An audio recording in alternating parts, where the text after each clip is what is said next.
Ito na ang pinakamura dito sa San Jose del Monte, Bulacan. As low as 12,000K monthly amortization sa Pag-ibig.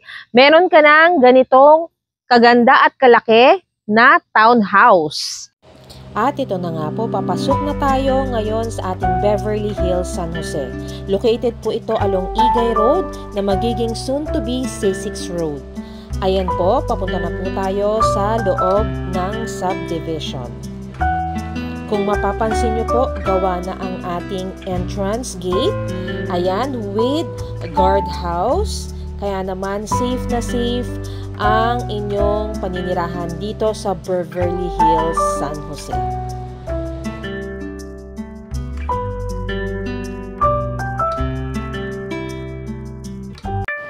And kung mapapansin niyo po ang ating pinaka-main road, ito po ay may sukat na 12 meters. Ito pong ating main road ay napakalawak, kaya naman napakagandang manirahan dito. Yes, ang lot area nga pala nito ay 54 square meters at ang floor area ay 49 square meters. So makikita nyo po, mahaba ang ating carport. So kasya po dyan ang isang UV Express na sasakyan. Tara, pasok po tayo. Ito po ang kanyang turnover. Yan, basic. Complete finish po tayo with tiles. And meron po tayong bathroom dito po sa baba. So, kompleto na po yan. May bowl, may shower. And then, may lavatory.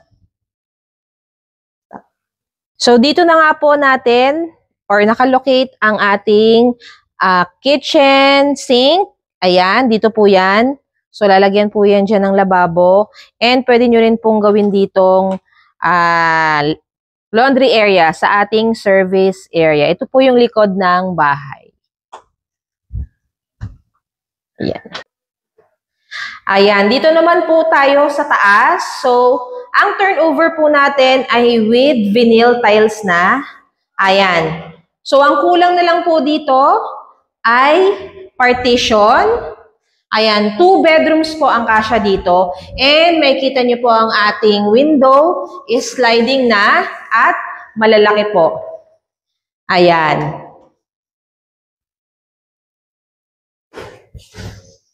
So kung interested po kayo, you can call me po at 0942-358-8980. At sa mga wala pong Pag-ibig or hindi member ng Pag-ibig, meron po tayong ino-offer na in-house financing.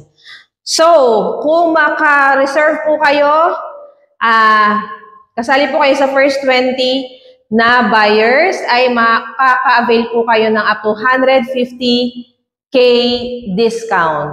So, ano pang hinihintay nyo? Set your tripping now. Kung napapansin nyo po sa aking likuran, marami na pong ongoing construction unit. So, ang delivery po nito ay possible by next year or by 2027. 24 months to pay po ang down payment nito, kaya avail na po kayo.